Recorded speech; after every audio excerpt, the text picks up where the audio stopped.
Hello everyone, welcome to the class. तो मेरा नाम है संजय कुमार मिश्रा। मैं आपका बायोलॉजी एजुकेटर हूँ।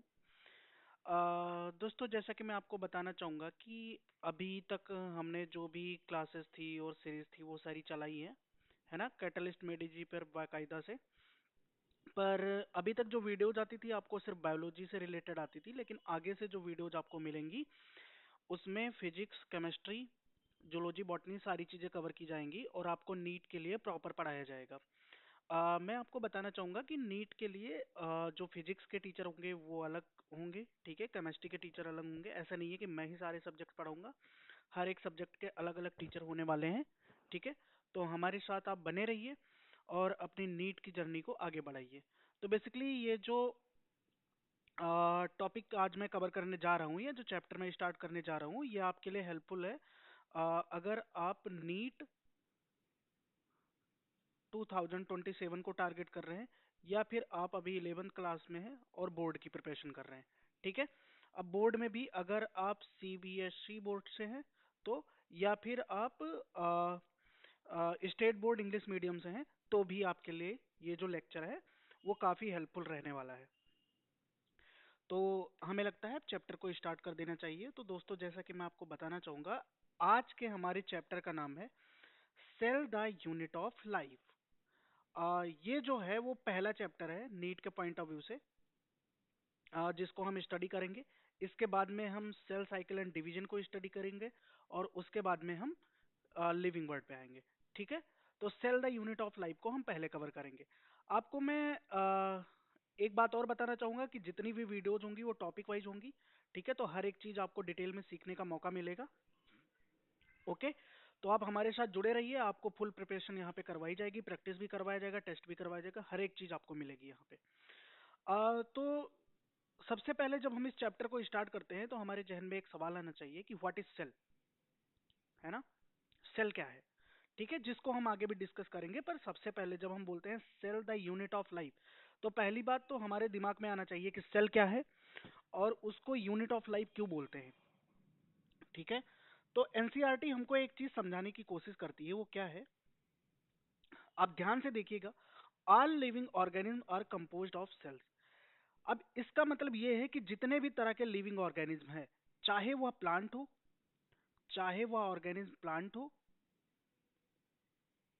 या फिर वो एनिमल हो, या फिर वो एनिमल हो, ठीक है। जितने भी तरह के ऑर्गेनिज्म हैं वो किससे मिलकर बने हैं, सेल से मिलकर बने हैं। क्लियर है।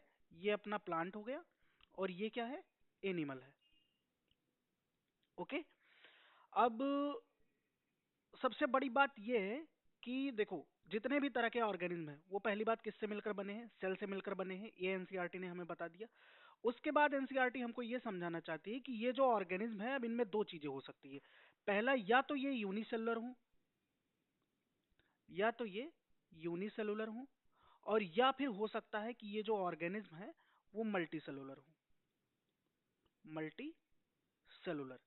यूनिसेलुलर का मेरे कहने का मतलब ये है कि यूनिसेलुलर का मतलब ये किससे बने हो, सिंगल सेल से बने हो, सिंगल सेल से बने हो। क्लियर है आपको, है ना। या फिर अगर मैं बात करता हूं मल्टी सेलुलर की, तो मल्टी सेलुलर का मतलब ये हो गया कि एक से ज्यादा सेल से अगर बने हैं, एक से ज्यादा सेल से अगर बने हैं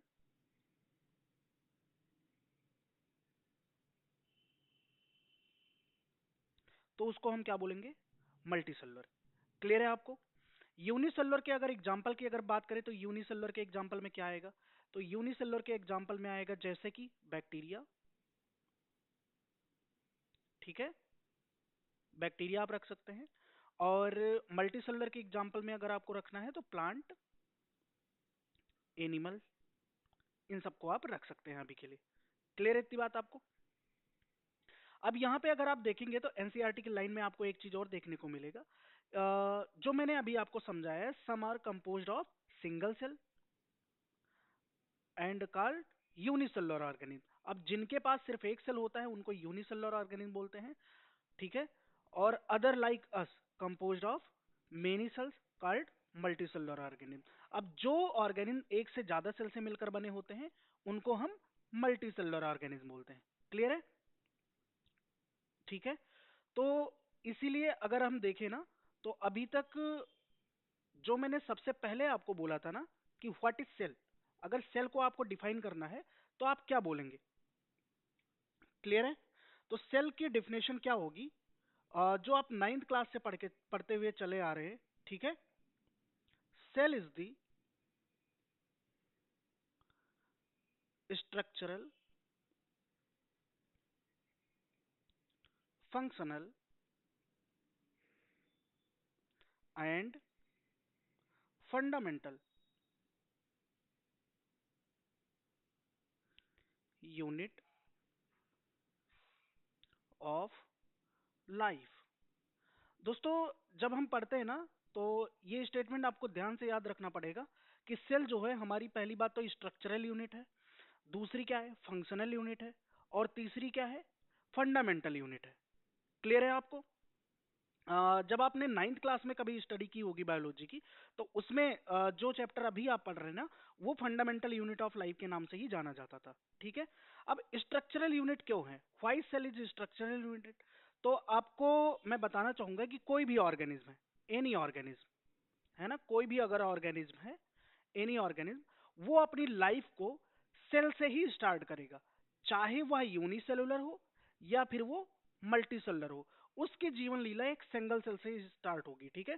यूनिसेलुलर ऑर्गेनिज्म बेसिकली क्या होगा? एक सेल का होगा।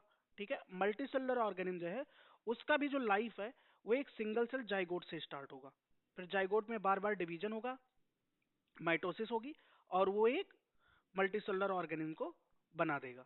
क्लियर है इतनी बात? फंक्शनल यूनिट क्यों है? एनसीईआरटी ने नीचे साफ साफ लिख रखा है। ठीक है। यहां पर अगर आप देखेंगे तो ऐसा बताया गया है कि unicellular organism are capable of. अब यूनिसेलुलर ऑर्गेनिज्म जो होते हैं वो किसके लिए कैपेबल होते हैं? पहली बात तो है इंडिपेंडेंट एग्जिस्टेंस, मतलब उनको जीने के लिए किसी और का सहारा नहीं चाहिए। आप इस बात को समझिए कि जो यूनिसेलुलर ऑर्गेनिज्म है वो इंडिपेंडेंटली अपनी पूरी जीवन लीला जी सकते हैं, मतलब उनको किसी और की जरूरत नहीं है कि दूसरा सेल सरवाइव करेगा तभी मुझे सरवाइव करना है। पहली बात तो ये हो गई। और दूसरा ये है कि performing the essential function of life. अब इसेंशियल फंक्शन क्या है? इसेंशियल फंक्शन वो होगा कि जो हमें जिंदा रहने के लिए करना जरूरी है। जैसे जैसे हमको मेटाबॉलिज्म करना जरूरी है, हमको रेस्पिरेशन करना जरूरी है, आप समझ रहे हैं, हमको ब्रीथिंग करना जरूरी है, और बहुत सारी चीजें हैं। ठीक है। तो पहली बात तो ये हो गई कि जो यूनिसेलुलर ऑर्गेनिज्म है वो इंडिपेंडेंट एग्जिस्टेंस कर सकते हैं। ठीक है। मतलब उनको जीने के लिए किसी और की जरूरत नहीं है। दूसरी बात ये है कि performing all the essential function of life. ठीक है। इसेंशियल फंक्शन में क्या क्या आ जाएगा? इसेंशियल फंक्शन में आ जाएगा जैसे कि मेटाबॉलिज्म, ठीक है, उसके अलावा रेस्पिरेशन, और उसके अलावा न्यूट्रिशन, एक्सवाइजेड, जितनी भी सारी चीजें हैं जो लाइफ प्रोसेस को चलाने के लिए जरूरी हैं। उसके अलावा एक इंपॉर्टेंट चीज आपको याद रखने की जरूरत है कि anything less than a complete anything less than a complete structure of a cell does not ensure independent living.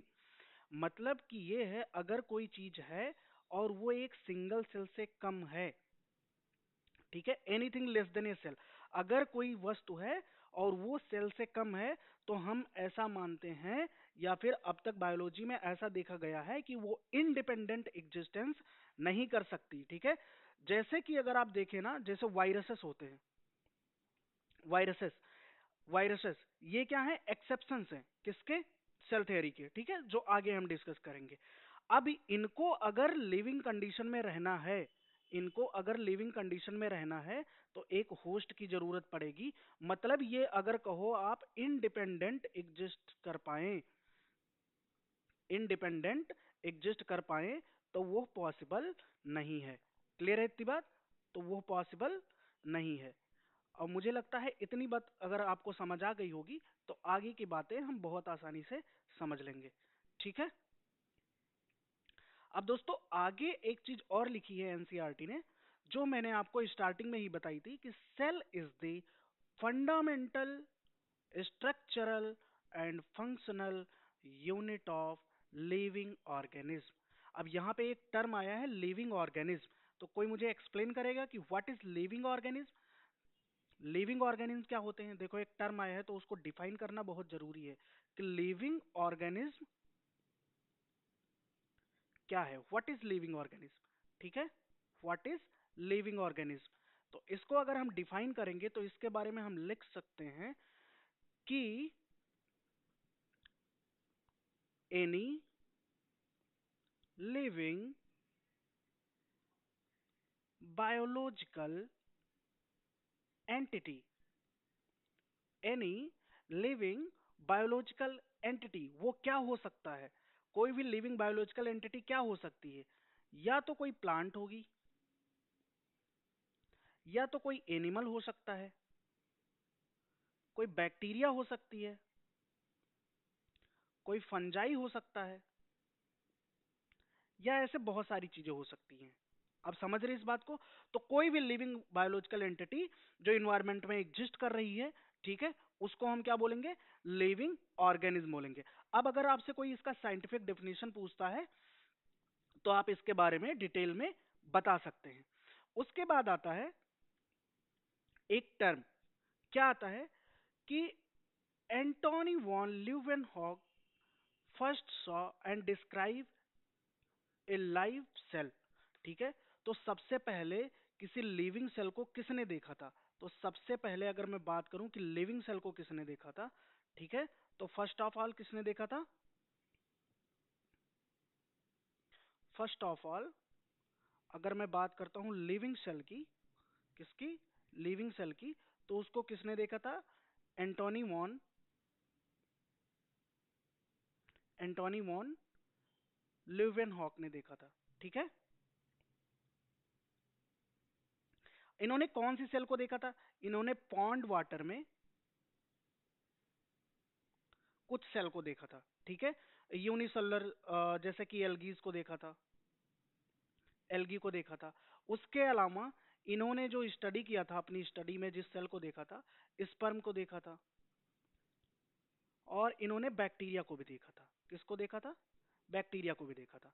ठीक है, उसके अलावा अगर मैं बात करूं सेल की डिस्कवरी किसने की थी, तो सेल की जो डिस्कवरी है वो किसने की थी? एक साइंटिस्ट थे, रॉबर्ट हुक। कौन थे? एक साइंटिस्ट थे, रॉबर्ट हुक, जिन्होंने क्या किया था? सेल की डिस्कवरी की थी। सेल की डिस्कवरी की थी, लेकिन इन्होंने जिस सेल को डिस्कवर किया था वो कैसी थी? डेड सेल थी। ठीक है, उसके अलावा एक और साइंटिस्ट का नाम आता है हमारे पास, रॉबर्ट ब्राउन। क्या नाम आता है? Robert brown, Robert brown. इन्होंने न्यूक्लियस की खोज की थी। किसकी खोज की थी? इन्होंने खोज की थी न्यूक्लियस की। आप समझ रहे हैं इस बात को? तो ये जितनी भी चीजें हैं वो नीट में कभी ना कभी आ चुकी हैं, और वो इसके लिए इंपॉर्टेंट भी है। ठीक है, आप समझ रहे हैं इस बात को?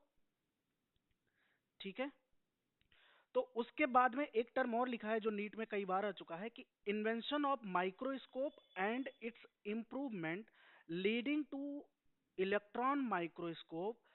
ठीक है, revealed all the structural detail of the cell.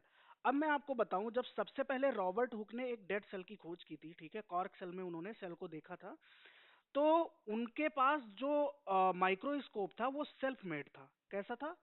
Self made था, और उन्होंने बहुत अच्छे से चीजों को ऑब्जर्व नहीं किया था। लेकिन जैसे जैसे टाइम के साथ इन्वेंशन बढ़ता गया और माइक्रोस्कोप का लेवल जो है वो और अच्छा होता गया, ठीक है, तो जब इलेक्ट्रॉन माइक्रोस्कोप आया हमारे पास, तो इलेक्ट्रॉन माइक्रोस्कोप से क्या हुआ कि जो स्टडी थी ना सेल की वो और आसान हो गई। क्यों? क्योंकि ये जिस ऑब्जेक्ट की हम स्टडी करते हैं या जिस सेल की हम स्टडी करते थे उसके मैग्निफिकेशन पावर को ये और ज्यादा बढ़ा देता था। मतलब हम उसकी और डिटेलिंग में या फिर और अच्छे से आप रिजोल्यूशन पावर कह सकते हैं कि किसी चीज को ये 100 से, मतलब 1000 से 150, 1000 से 1500 एक्स जो है वो बढ़ा देता था।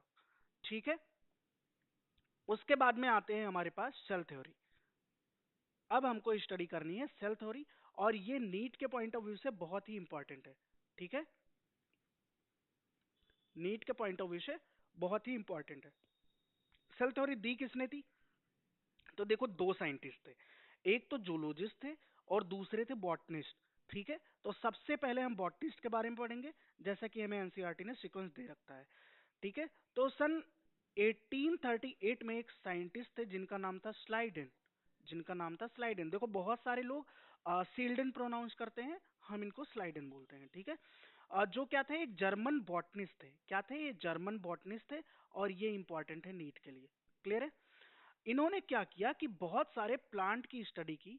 इन्होंने क्या किया? बहुत सारे प्लांट की स्टडी की, और इन्होंने पाया कि जो प्लांट की सेल होती हैं,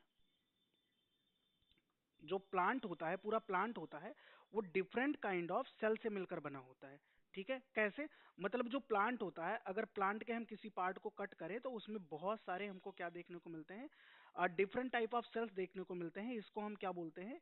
टिश्यू बोलते हैं। और इस टिश्यू के अंदर बहुत सारी तरह की अलग अलग सेल्स पाई जाती हैं। बहुत सारी तरह की अलग अलग सेल्स पाई जाती हैं। ठीक है, तो इसको हम अगर स्टडी करेंगे, या फिर एनसीईआरटी ने क्या लिखा है उसको भी हम एक बार पढ़ लेते हैं। इन्होंने क्या किया? एग्जामिन किया large number of plant and observe that all plants are composed of different kind of cells. All plants are composed of different type of cells which form the tissue of plant. वो क्या बनाता है? Plant का tissue बनाता है। कौन? Group of cells. Tissue की definition अगर आप देखेंगे ना, तो टिश्यू की डेफिनेशन क्या होता है? Group of cells. टिश्यू क्या होता है? Group of cells. ठीक है, having similar origin and function. मतलब एंड फंक्शन।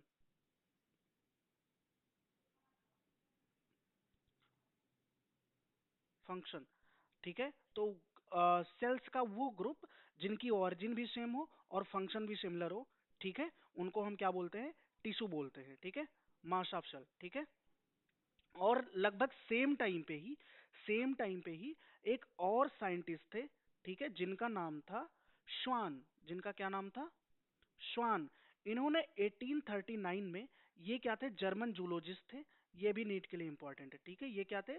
जर्मन जूलॉजिस्ट थे। तो इन्होंने अलग अलग तरह के एनिमल्स को स्टडी किया। ठीक है, और इन्होंने क्या किया? Study different type of animal cells. मतलब जो अलग अलग तरह के एनिमल्स होते हैं उनको स्टडी किया, और उनमें पाए जाने वाले डिफरेंट टाइप के सेल्स को भी स्टडी किया। ठीक है, और इन्होंने ये बताया कि जो एनिमल्स की सेल होती हैं, उनके पास एक आउटर कवरिंग होती है। ठीक है, उनके पास एक डिलिमिटिंग बाउंड्री होती है, जिसको हम क्या बोलते हैं? प्लाज्मा मेम्ब्रेन बोलते हैं। अगर ये मान लो एनिमल सेल है, ये इसके अंदर का न्यूक्लियस है, और ये इसमें साइटोप्लाज्म भरा हुआ है। ये इसमें साइटोप्लाज्म भरा हुआ है, तो इसके पास क्या पाया जाता है? इसके पास पाया जाता है प्लाज्मा मेम्ब्रेन। इसके पास क्या पाया जाता है? Plasma membrane. प्लाज्मा मेम्ब्रेन, जो क्या है? इसकी लिमिटिंग बाउंड्री है।